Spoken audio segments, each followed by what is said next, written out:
You're about to hear something most men never learn until it's too late. Getting her attention is easy, keeping her attention is an art. Attraction spikes in a moment, but interest compounds over time. The first spark is instinct. The long-term chase is psychology. If you've ever felt her enthusiasm fade after a few weeks, if you've watched momentum slip into routine, if you've caught yourself over-communicating just to keep the flame alive, good. That means you're awake enough to notice the pattern. Now we turn it. Because the man who keeps her chasing isn't louder, nicer, or needier. He's the one who understands how desire breathes. He feeds it oxygen and pressure in the right balance. He offers both the warmth she can trust and the edge that keeps her curious. And he does it without pretending, begging, or playing the clown. If what you've heard so far is shifting how you see yourself, stay with me until the end, because we're just getting started and the smallest adjustments you make today will echo for months inside her mind. The first move is internal. Your life has to outrank her, not out of coldness, but out of order. Your mission, work, craft, training, the discipline that makes you proud when no one is watching, sits at the core. When she senses that, something ancient inside her relaxes. You don't orbit her. She orbits a man with gravity. Gravity is felt in the way you set your schedule and keep it, in the way you say, "I can't tonight, I've got early training," without apology, in the way you move from conversation to action without explaining yourself like you're asking for permission. A man whose time has weight never has to raise his voice. His calendar speaks, his consistency speaks. And paradoxically, that centered focus makes your attention rarer and more intoxicating. She doesn't chase the man who makes her his sun. She chases the man who is clearly lit from within and invites her into that light when it truly fits. Now, a man like that runs on standards. Attraction without standards burns out. Standards are the boundaries that protect your presence and keep your energy expensive. They are not threats, they are facts. You don't tolerate disrespect, laziness, last-minute flakiness, or emotional chaos that refuses to be accountable. You model what you accept by the way you behave and by the way you withdraw attention when something crosses the line. Calmly, without tantrums. You can say, "I enjoy us when we respect each other's time. If that changes, I'm out." And mean it. Not as a performance, not as a manipulation, simply because you value your peace more than any situation. Women test men, not to destroy them, but to measure the structure of the container they're entering. If your walls are paper thin, she'll push until they collapse. If your walls are solid yet warm, she settles into them and invests more. When your no is clean, your yes becomes precious. Offer safety and challenge at the same time, and you become addictive. Safety means she can trust your intentions and your word. You don't say things you won't do. You don't use her feelings as currency. You call when you said you would. You show up on the nights that matter. But alongside that reliability, you bring challenge, the healthy friction that keeps the polarity alive. Challenge is your refusal to be spiritually domesticated. It's your willingness to disagree with charm. It's the way you hold your frame when she tries to derail a plan that took you time to set. It's the quiet smile after she attempts to bait you into an argument and you simply say, "I like you too much to fight over nothing. Let's do something fun instead," and lead the energy where you want it. Safety without challenge becomes brotherly. Challenge without safety becomes exhausting.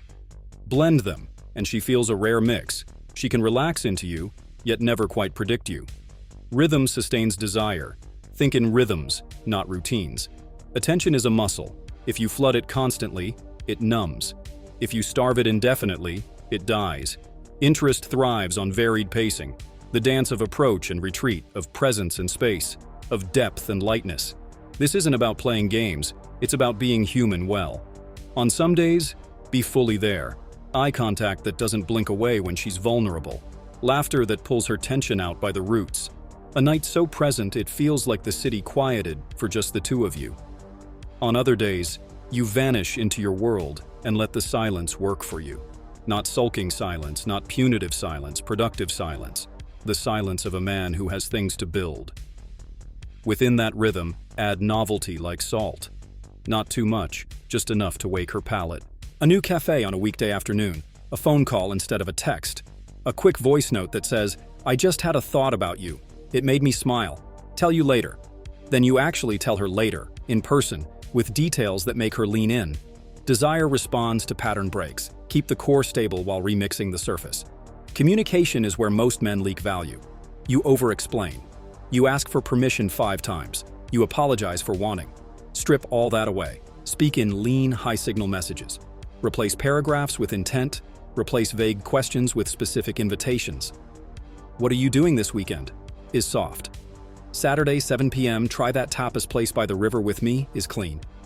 When she texts with low energy, don't panic and fight to fill the gap. Hold your line. Smile at the screen. Put the phone down. Return when you have something to add. Use silence as punctuation, not punishment. A message lands with more force when it's not drowning in qualifiers. And when you talk in person, stack subtext.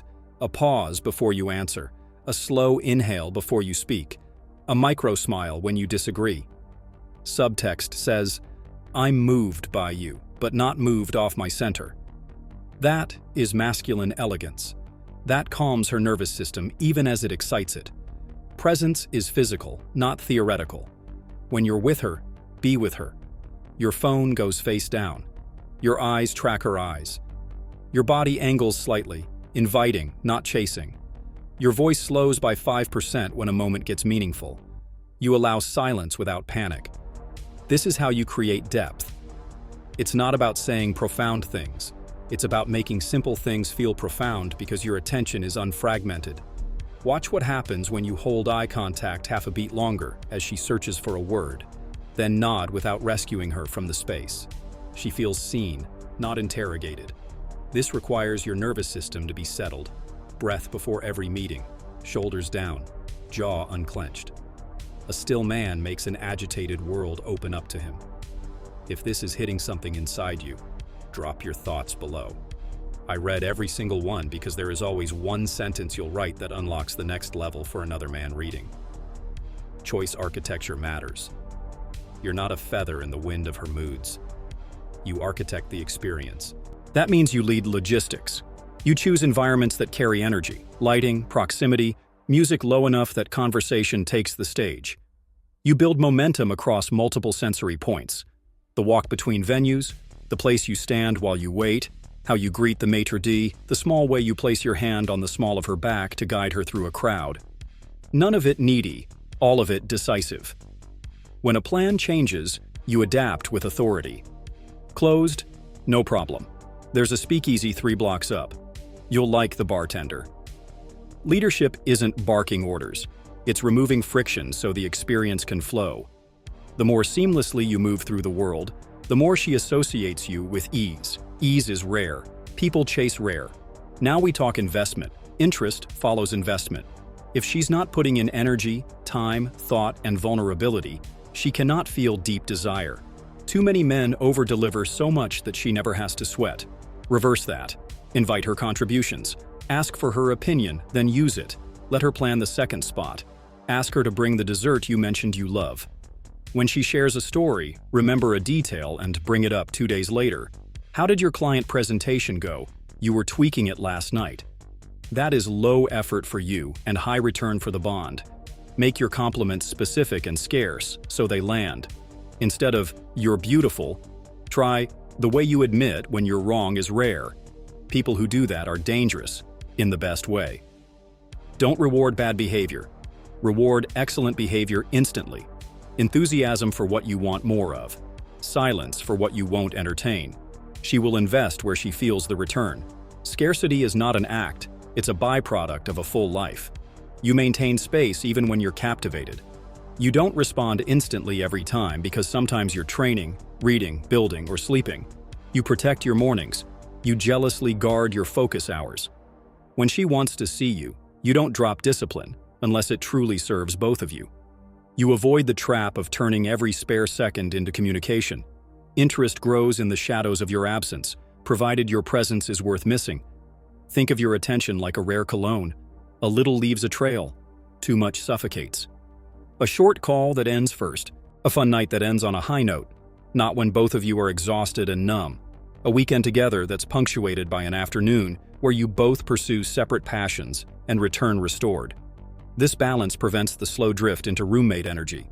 Emotional range keeps her breathless. Stoic doesn't mean stone. You are grounded, yes, but you feel. You laugh fully. You tease without cruelty. You challenge her beliefs with a glint that says you like her fire. When something irks you, you say it plainly, not with passive aggression. That jab felt cheap, you can do better. Then you smile so she knows you're not spinning out. You share small pieces of your inner world, a childhood picture, a failure that taught you something, a secret ambition, without dumping your emotional backpack on her shoulders. That light vulnerability is a trust signal. It invites her to match it. When she does, you don't fix her. You witness. You say, "I see why that would sting." You let the silence breathe. She looks at you and thinks, "With him, I can be all of me." That's when the chase deepens, because intimacy, without judgment, is a drug. The right kind of unpredictability acts like electricity. It's the difference between same city, same bar, same conversational loop, and tonight we're doing 3 micro-adventures in 2 hours. Start with coffee at a tiny place with ridiculous pastries. Walk a scenic route and take an unexpected turn down a quiet alley with street art. End with a rooftop where the skyline feels close enough to touch. The theme isn't money, it's thoughtfulness and movement. The brain tags new experiences as important, and whoever shares those experiences gets tagged along with them. These micro-adventures don't need to be dramatic. A grocery run where you set a 7-minute timer and challenge each other to grab ingredients for the best sandwich. A bookstore date where you pick a book for the other based on 3 words you'd use to describe them. A night drive to somewhere with no agenda. She chases not just a person, but a life that continues to surprise her. Understand the economics of texting. Text is for logistics, flirting, and momentum, not for building the entire relationship. Stop writing essays. Stop interrogating. Stop reacting to every message like a full-court press. Your rule of thumb: high intent, low volume. Use voice notes rarely. They carry tone better than texts and therefore land more magnetically. A quick 15-second note in a deeper register: amused. Don't start a story like that and then claim you'll tell me later. I'll collect that in person. Then you leave it. Don't hammer. Don't corner. Let her imagination paint in the blank spaces. If you must address conflict over text, keep it short and solution-focused. I didn't like how last night ended. I care about us, and I want us strong. Can you talk tomorrow at 7? Then talk at 7. Adults resolve in voice. Boys hide behind emojis. Sexual tension is oxygen, and you create it with pacing and presence, not pressure. You don't lunge at her. You let attraction accumulate like warm light. Touch starts early and light. A playful tap on the elbow when you joke. A steadying hand when you cross the street, your knee brushing hers and not moving away too quickly. You calibrate. You watch her pupils, her breath, the way her voice drops when she's intrigued. You don't rush to kiss. You create 4 almost kisses that melt the 5th. You hold a beat before you lean in. You exhale slowly and let her feel the magnet. Then you pull back and keep talking as if nothing happened. You teach her nervous system that with you, intimacy is a river with a current, not a chaotic storm. Consent is not a legal checkbox. It's an art of reading and aligning. The man who masters that art is unforgettable because he leaves a trail of felt experiences, not just memories. Social proof matters more than you want to admit. Not because you need the world's approval, but because humans are tribal and status is contagious. Keep your relationships with friends strong. Be known for being reliable, not for being reckless. Introduce her to spaces where you are respected. She'll read the room and read you through the room. When other women enjoy your company and your boundaries, she relaxes. When men she respects listen when you speak, she pays attention. Your value is not only what you say to her, it is the halo of how you live. If you're isolated, bitter, or always complaining about other people, she will feel she's applying for a job as your therapist. Don't do that to her. Do the work that keeps you sharp and sane, and let her witness the results without making them a performance. A man with momentum is intoxicating. Momentum is the forward movement of your life, independent of romance. Gym numbers climbing, skills stacking, a side project pulling in its first dollars, a passport renewal sitting on your desk with fresh stamps planned. When you speak about your path, speak from your bones, not from your ego. I'm building this. I'm studying that. This month I'm attacking my sleep like a professional. She doesn't just want a man who wants her, she wants a man going somewhere and she wants to be invited. This doesn't mean you constantly talk about work on dates. It means your energy carries the scent of a man who wakes up with purpose. Men without purpose cling. Men with purpose choose. When conflict comes, as it will, repair quickly and cleanly. Don't let resentment ferment. Own your part within 24 hours. Name what you felt, not who she is. I felt disrespected when you joked about X in front of your friends. I like us better when we back each other in public. Then stop. Don't stack charges. Don't use words like always and never. Invite her view. Listen. Make one request for the future. Hold the line if it matters. And if patterns repeat and your piece is bleeding out through 1,000 small cuts, leave like a king. Not with drama, with a blessing. We don't fit. I wish you well. Your self-respect is the golden thread. Cut it and everything unravels. Guard it and everything you touch upgrades. Never chase her more than she's chasing you. This doesn't mean mirrored pettiness where you count minutes and mimic delays. It means attunement. If she invests, you invest. If she pulls back, you shift your energy back into your mission without sulking. The moment you start begging, strategizing against yourself, and rationalizing disrespect, you've given your power away. A man can express desire without deluding himself. You can say, "I want to see you Friday." And if she's vague or evasive, you can say, "No stress, let's try another time," and you actually mean it. You pivot into your life. She will feel the difference between a man who says "no stress" and secretly spirals, and a man who says it because his life is full, his standards are intact, and his heart is not for sale to the lowest bidder. Be memorable in small ways. Her mind bonds through sensory anchors. The cologne she smells later in the elevator and thinks of you. The private joke you resurrect at the perfect moment. The song you associate with a shared experience. The way you sign off a text with a single emoji you almost never use. The small ritual, like always splitting a dessert and debating which bite was the best, that becomes yours. Complexity isn't required. Symbolism is. She will relive moments that carry symbols. Place them like breadcrumbs, not confetti. Protect masculine mystery. Mystery isn't secrecy. Mystery is selective revelation. You don't download your entire life saga on date 2.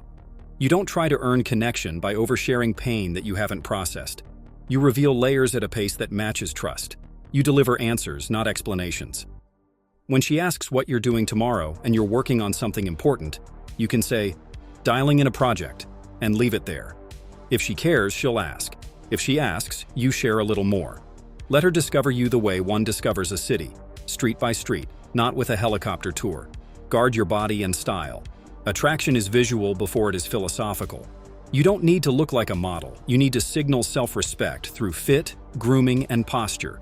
Clothes that frame your shoulders, taper at the waist, and make you feel like a weapon. Shoes clean, nails groomed, hair intentional. A signature piece, a watch, a ring, a jacket, that becomes part of your silhouette. Move like you own the ground beneath you. Slow, efficient, minimal fidgeting. Lift for strength and posture, not ego. Stretch because fluidity is masculine. Sleep because your eyes are your billboard, and fatigue steals charisma. When you feel sharp in your skin, your vibe transmits through every word you say. Calibrate to her nature. Some women need more verbal reassurance. Some need more adventure. Some need structure to relax. Some need freedom to bloom. You don't become a chameleon, but you do become fluent in human. You notice which compliments make her glow. You notice what her body does when you suggest a surprise versus when you send an itinerary. You notice the speed at which she likes to connect physically and emotionally. You pace accordingly while holding your own needs. This is advanced empathy, seeing clearly while staying sovereign. She will feel handled, not controlled, understood, not extracted. That balance makes her lean in with trust and heat. Now bring all of this together in the practical week-by-week rhythm that keeps her chasing. Monday and Tuesday, you're on your program. Gym, work, reading, long walk at night to clear your head. Midweek, a short high-signal touch point. A call that ends first or a voice note with a playful challenge. You set a plan for the weekend by Thursday with clarity. Friday or Saturday, you execute a simple but textured experience. One main spot with great conversation, then a quick pivot to something contrasting. Quiet after loud, movement after sitting, sweet after savory. You leave the night with a signature moment, not necessarily a sexual one, a moment that stamps itself. Sunday, you go dark and pour into your life. That cadence repeats with variations across settings and sensations. Simple, predictably masculine at the core, unpredictably interesting at the edges. If you've been listening closely, you can feel that none of this relies on scripts or gimmicks. It relies on alignment. When your mission outranks her, your standards hold. Your presence is embodied. Your rhythm alternates warmth and space. Your communication is lean. Your unpredictability is playful. And your empathy is precise. She doesn't just like you, she is compelled by you. She anticipates you. She bets on you. And she chases not because you're withholding, but because your energy is expensive and generous in the right doses. If you know a brother who needs to hear this, who's stuck in over-giving, over-texting, over-explaining, send this to him today. Don't keep it to yourself. The world gets better when more men carry themselves like this. Let's close like this. Most men try to hold a woman by gripping her. You're going to hold her by holding yourself. You'll be the man whose silence is as articulate as his words, whose eyes tell the truth his mouth confirms, whose yes is felt and whose no is final. You'll be the man who doesn't need constant reassurance because his life reassures him. You will become her calm in a loud world and her spark in a predictable one. And yes, she will chase you, not out of scarcity but out of hunger to be near what you've built inside yourself. If what you've felt here is moving you to act, don't wait. Choose one thing. One boundary to hold this week, one plan to lead, one ritual to protect your focus, and execute it today. Then come back and tell me how it shifted the dynamic. I read every word because iron sharpens iron, and this is where men upgrade together. Subscribe so you don't miss the next layer. Leave a comment to anchor your commitment and step out there like the man whose gravity can't be ignored.